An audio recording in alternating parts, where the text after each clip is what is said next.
सगुन भक्ति शुरुआत में बचकाने सी लगती है, लेकिन इसी से हम निर्गुण की ओर बढ़ते हैं और फिर एक दिन इसी सगुन भक्ति के कारण अंतर साक्षी का जन्म होता है। यही है ना? बिल्कुल ठीक है।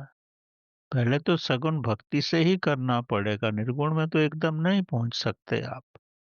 सगुण भक्ति करोगे, प्रभु के साथ एक हो जाओगे, उसमें ही शांति आएगी, धीरे-धीरे आपके अंदर शुद्धता आएगी, पवित्रता आएगी और जब थोड़ा भी बीज फटेगा साधना का, तो जैसे ही साधना का बीज फटेगा, तो बीज से अंकुरण पैदा होगा, तब उसके बाद निर्गुण भक्ति आएगी और विधि यही है, पहले सगुण भक्ति से ही सब होता है। एकदम व्यक्ति निर्गुण भक्ति में नहीं पहुँचता, क्योंकि जब तक उसको सगुण भक्ति का आभास ना हो, तो निर्गुण तो दिखता ही नहीं, सगुण तो कम से कम आपको भगवान की मूर्ति तो नज़र आती है। उसकी अगर पूजा कर सकते हो, आरती कर सकते हो।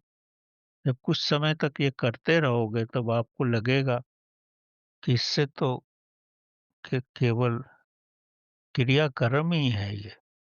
तब आपके अंदर वो जो चेतना बैठी है, प्रभु की आत्मा बैठी है, और जैसे ही उसका विकास होगा, तब आप निर्गुण भक्ति में आओगे और निर्गुण भक्ति का तो कोई अंत ही नहीं है। जिन्होंने भी प्रभु को पाया है, वो निर्गुण भक्ति में आकर ही पाया है। सगुण भक्ति में उनको शक्ति मिलती है, शांति मिलती है और जब वो सगुण के साथ एक हो जाते हैं, जैसे पहले बर्फ पानी बनता है, वो पानी के बाद ही भाप बनती है और जब भाप बनती है वही तो आसमान में चली जाती है।